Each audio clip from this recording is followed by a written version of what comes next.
thanks. You have a seat. I hope that's your prayer and your testimony as well. The song was actually written by H.G. Spafford after he lost everything in the Great Chicago Fire, and then he lost his 4 daughters as they set sail for England and ended up dying. So he actually wrote those words after going through that. And you know, we enjoy it, we sing it, but we don't understand the heart and the heartache that went behind something. For someone to be able to say that after they lost their business and 4 of their children, that's quite a testimony. And we're the benefits of that. So this morning we're in the book of Joshua, chapter 21. We're starting to wrap it up. Actually, next week we're going to start into the last section of Joshua, the last three chapters, where Joshua is going to start doing kind of his farewell address, so to speak.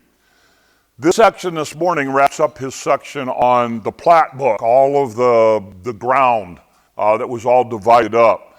So quick summary, Israel was in Egypt, 400 years in slavery. The whole Moses, let my people go thing, they end up leaving, going into the wilderness. What should have been a fairly short trip turned into a 40-year deal because they disobeyed and dishonored God. So they spent 40 years dying off in the wilderness. When we get 40 years after that, we have Joshua and Caleb, the only 2 who were over the age of 20 at the time, who were allowed to go into the promised land, because they were the 2 spies that came back for the good report. So Joshua and Caleb now, they're the 2 oldest people. They have now been involved in this whole process. The children of Israel crossed over the Jordan River. They camped at Gilgal, then they're going to end up at Shiloh. They're eventually going to divide up the land. This is where we've been so far. The children of Israel now, all the tribes have gotten land with the exception of 1, and that's the Levites. There's a reason for that, because what happened is when you go all the way back in the book of Genesis, you have this deal with one of Levi's sister, and Levi and Simeon, they kind of do this tricking of people and end up taking a bunch of lives that they technically really shouldn't have taken away. But again, the whole vengeance of blood thing. What happens is ultimately Jacob says, look, you're not going to get land. Fast forward, God, because the Levites became the priests in the priestly tribe and served God faithfully, God says, you're not going to get land, but I am going to give you cities. And so when we're all said and done, what happens is the Levites are going to end up with 48 cities. 6 of those are cities of refuge. We talked about that in Judges chapter 20. We come to Judges chapter 21, or Joshua chapter 21, and here's what it says. Oh, I'm sorry, wait a minute, let me back up. Deuteronomy, I forgot this. Notice what this says, because we're going to come to this at the end. The Levitical priests, indeed, the whole tribe of Levi, are to have no allotment of inheritance with Israel. They shall live on the food offerings presented to the Lord, for that is their inheritance. They shall have no inheritance among the fellow Israelites. The Lord is their inheritance as he promised them. He basically says, look, you guys are serving God. You guys are the priests. You guys are the priestly tribe. You're going to live off of what the people give you in sacrifices. And you're going to, serving God is, in essence, going to be your inheritance. All right? So what happens is now they come to Joshua, and here's what it says.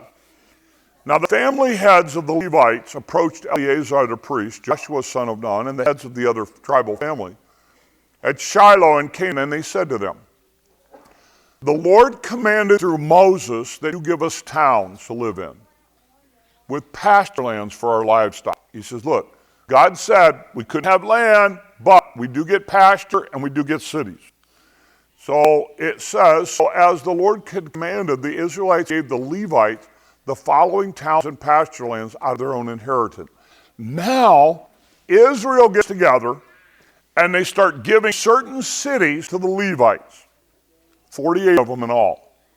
I want to show you a map where all the cities are located, okay? What do you notice? What stands out? They're everywhere.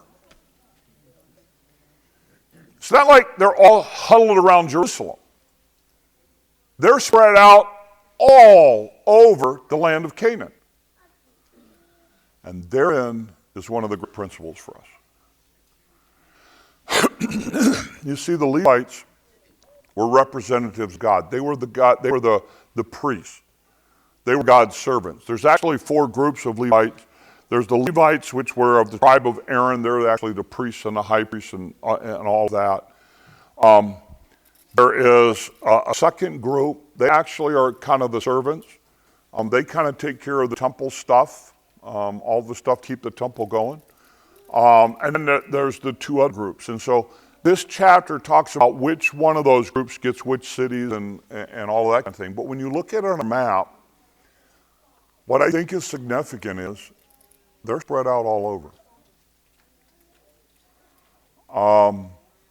And there's a great principle for us in that, as God's people in this world. I want to take a few minutes, though, and I want to talk about why God sets up the Levites, the priestly tribe in particular, separately. And I want to talk to you just for a few minutes about this whole idea of ministry, because a lot of people don't understand the dynamics that come with ministry.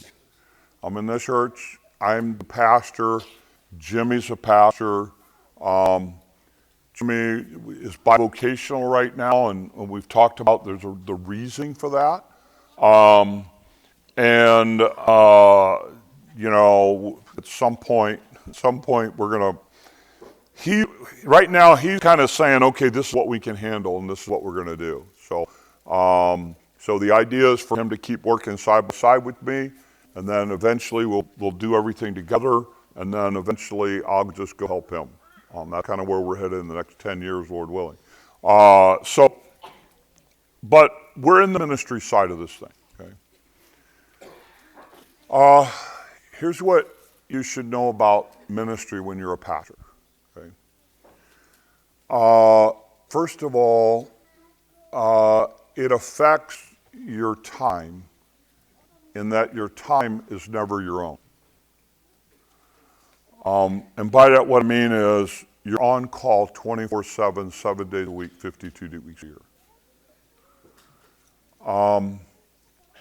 I was asking last night about volunteer firemen. So think about it in these terms. If you're a volunteer fireman, they give you one of those little pager things, and then when it goes off, you jump, and if you can get to that fire to help out, that's what you do.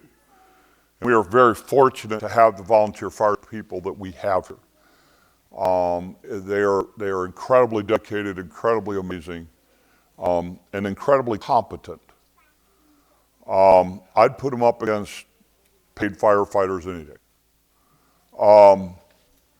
But I asked a couple of questions last night. One of the questions I asked, I said, so let me ask you, you're in Sioux City and there's a fire at the other end of the county, what do you do?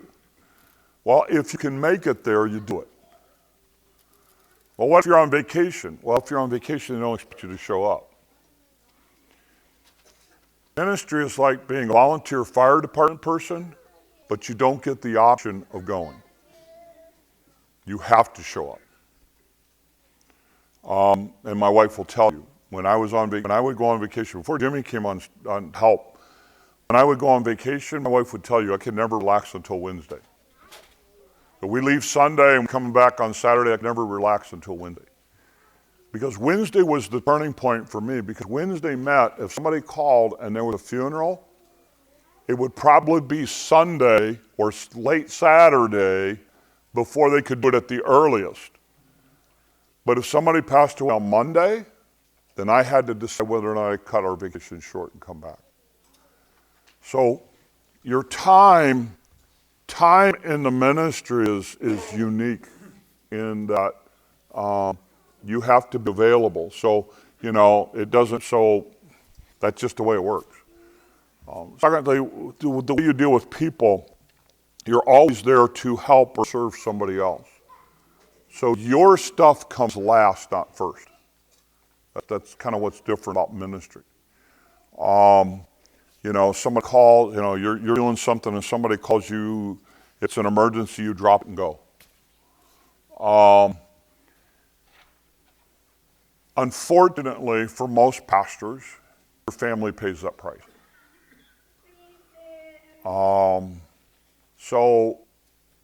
My kids grew up with, a lot of times we'd be sitting in a meal or we'd have something planned and I would have to drop it and go take care of somebody else. That's why a lot of situations, this isn't true for us, but a lot of situations, pastors' kids resent the ministry because of that, because they watched it pull dad away so often. So for us, you have to understand that. The other thing that it affects you financially. If things get tough for you, you can go take a second job. Or you can take a job on the side. You don't get that option with ministry. Your income is limited by whatever your salary is that way. The Israelites, you see this even in the Levites. The Levites were allowed to live in cities, but they didn't own them. And the Levites were allowed to have pasture land, but they didn't own it. So they couldn't necessarily build a business. They were there to serve the people. The law later taught that they could own a house and they could sell a house, but they couldn't own the land. So they were like eternal renters, so to speak. They lived and depended on other people.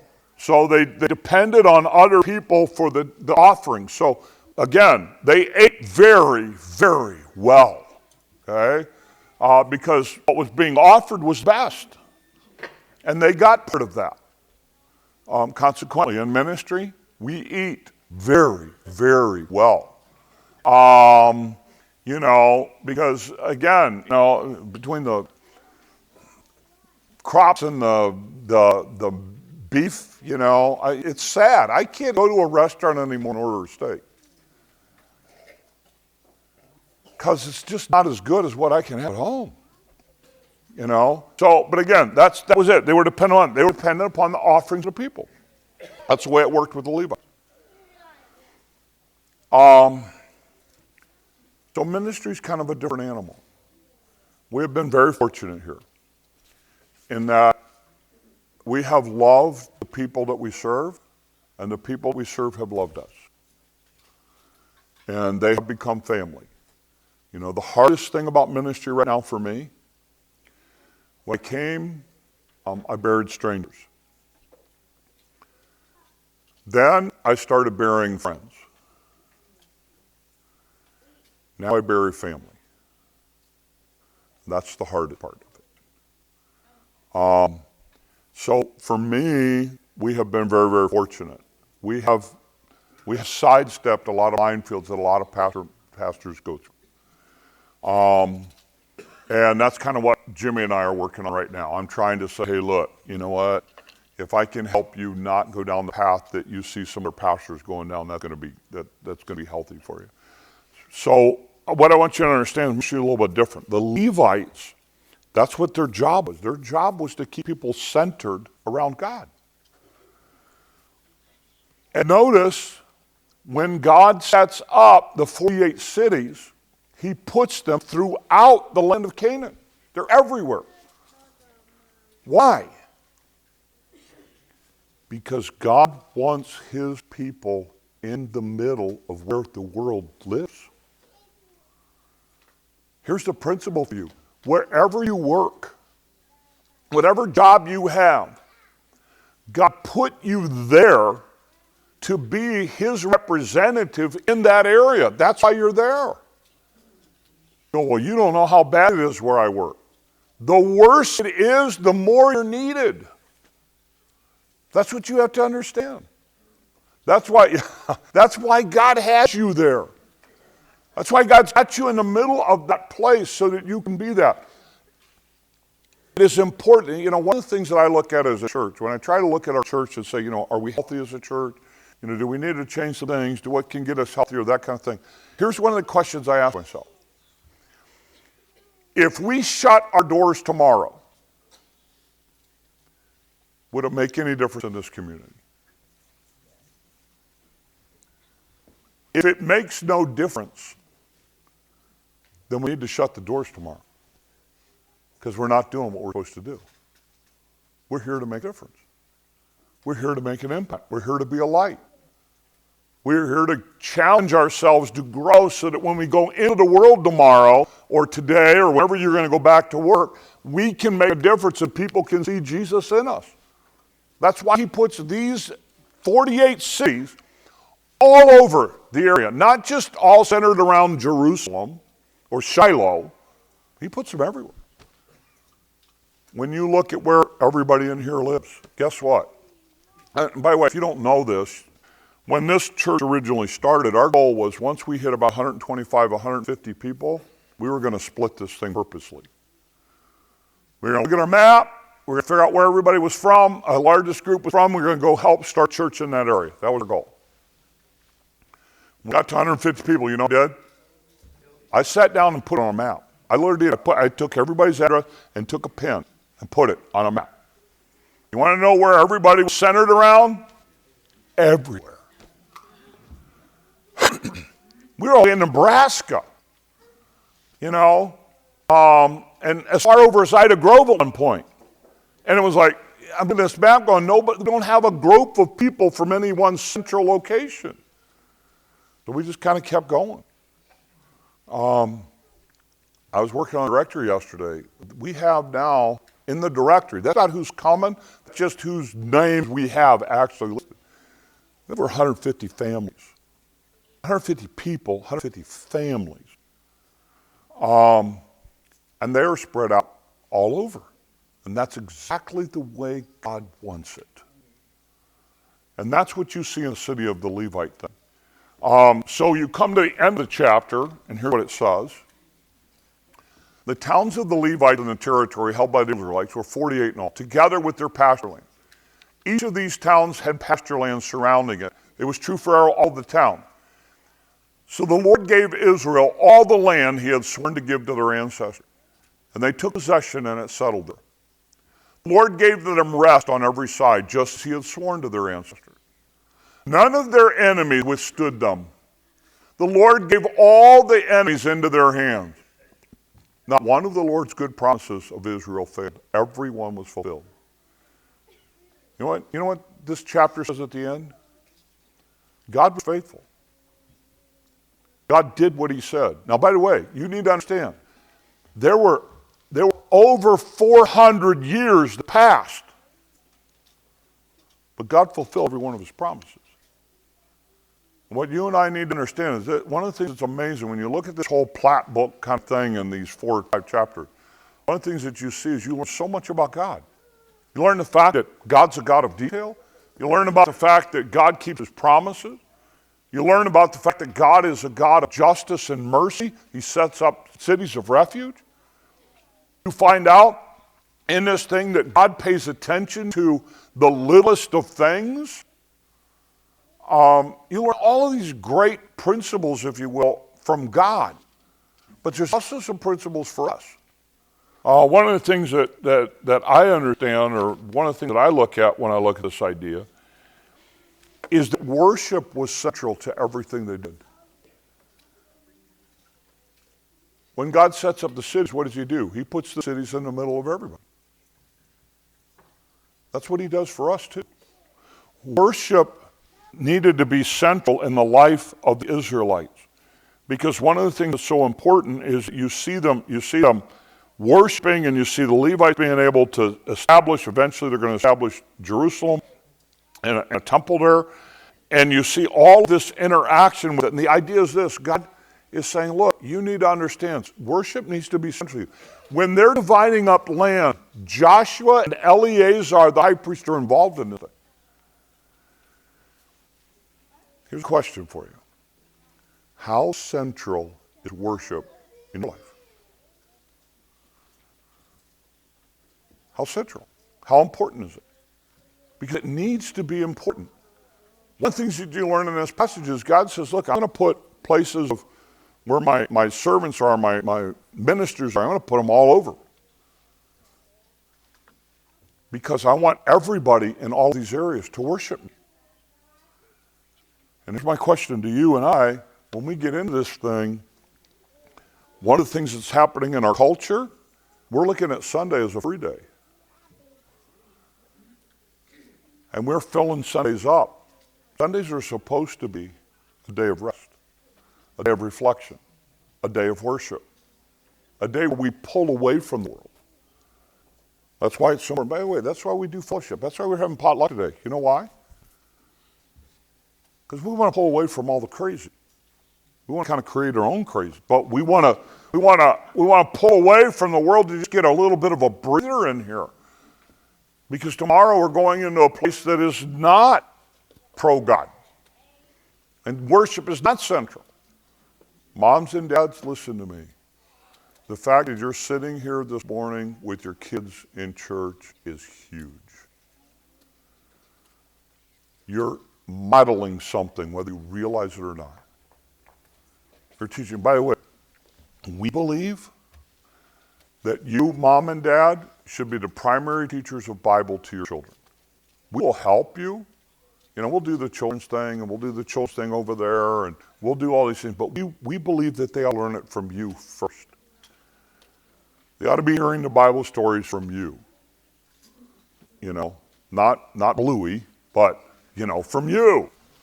You need to be the one teaching them those things. You need to be the one. That's why when we do the parent dedication thing, we give them a Bible storybook so you can read those books, read those stories to your kids. Why? Because worship needs to be central in your family. It needs to be central in your life. The second thing that you see in the children of Israel is this idea that choices have consequences. It's interesting. At the end of Joshua chapter 21, here's what it says. It says, the Lord, none of their enemies that fought against them prevailed. But notice it doesn't say that they conquered all their enemies. Because what you're going to find is the children of Israel let some battles go. They said, you know what, even though we'll win it, it's not that important to us. And Israel pays a price for it later. The best thing you can do, by the way, moms and dads, for your kids, grandparents, the best thing you can do, teach them choices have consequences. You know, again, in our family, we get our grandkids probably 2, 3, 4 times a week after school. And so, you know, this past week, I always ask, when they come in, I always ask questions. So how was your day? You know, good. Alden walked in. Alden. He's there, he's down there. I said, Alden, how was your day? And he goes, it wasn't a good day, Grandpa. And I said, well, what happened? So he told me what happened at school, and he got in trouble. And he did something he wasn't supposed to do. So I looked at him and I said, so Alden, how'd that work for you? He goes, not good, Grandpa, not good. One of the consequences was, that day, we had set up that when he got home, we were going to build Lego together. The Lego we've been working on. And he goes, yeah. He says, and now I can't do Legos with you, Grandpa. And I said, well, Grandpa was looking forward to that. I said, you know what? That's what happens when you make a bad choice. I said, so tomorrow make good choices so that we can put the Lego together the next day. And as a grandpa, you want to so much look at him and go, well, we're going to build the Lego anyway, because we didn't get it. He wasn't going to be there Thursday, he wasn't going to be there. This happened on Wednesday, he wasn't going to be there Thursday, Friday, and then so tomorrow is going to be the first day I get to build a Lego with him again. You know, Grandpa gets penalized for it. But choices have consequences. And here's what I see. I see so many parents trying to minimize the consequences. Listen, you cannot do that with your kids. It's one of the worst things you can do. Because the world's not going to minimize the consequences. And you're preparing them for life. So let them experience consequences. Because choices have consequences. By the same token, when they have good choices, then great consequences. But Israel here, they don't realize that choices have consequences. And they pay for it. Israel's going to pay for it for years. To this day, Israel is paying for it. Why? Because choices have consequences. The other thing is this. I want to go back to, because I think we've missed this, I want to go back to this verse in Deuteronomy and listen to what it says, the bottom part of it. They shall have no inheritance among their their fellow Israelites. The Lord is their inheritance, as he promised them. God comes to the Levites and he says this, I'm not giving you land, but I am giving you a special place and a special relationship with me. I think we miss this. One of the things that, as Jimmy and I worked together, one of the things that I've shared with him, I said, Jimmy, I said, here's a perk of ministry that most people don't realize. I said, you get a front row seat to life. You're going to watch people go through the highs and the lows, and you're going to be hip deep in the middle of it. I said, you're going to watch people in some of the greatest moments of their life, and you're going to see people in some of the deepest despair moments of their life. I said, if you're wise, you will take that, implement it in your life, and your wife's life, your marriage, and your family's life will be better because of it. I said, it's one of the things that very few people get. And for me, I have sat through so many funerals and I've listened to people talk about regrets. And I've gone home and I've looked at my wife and I said, it will never be our story. We're going to travel now. We're going to do things now while we can, while we have health, while we have the opportunity. We're going to make the financial commitment that we need to make to do it. And it's been because I have learned from people, because I've been in this unique, incredible thing called ministry. Is it worth all the time and the sacrifice and all that? In a heartbeat, it is. Is it gut-wrenching? Yes. You know, the number of times that I have been involved in people's lives and then gotten back in my car and just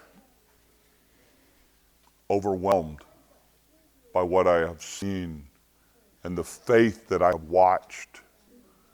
And you just can't, you know, I don't want to,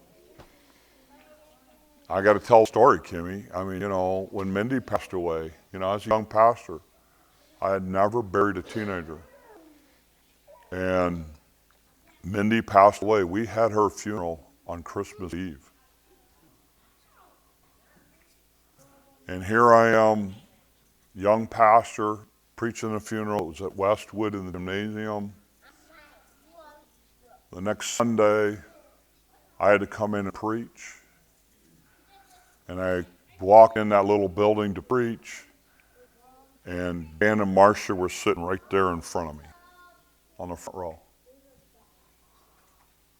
And I'm sitting there going, after what you've been through this week, for you to walk in here and say, I'm here to worship my God. Boy, I hope I had that kind of faith. And like I say, it has been such a privilege. I sound like I'm leaving. I'm not leaving, okay? But this thing has been such a privilege to be able to do. And that's basically what God says to the Levites. Listen, I'm going to ask a lot of you, but you need to understand your inheritance is going to be in your relationship with me and in what I do in and through your lives, because you are serving me in the ministry. And what I'd say to you, the inheritance that you have when you live for God and invest your life in those people you work with, in those neighbors, in those people that you run into fellowship with, in whatever organization you're part of, that is an eternal inheritance that you cannot put a price on. So make a difference.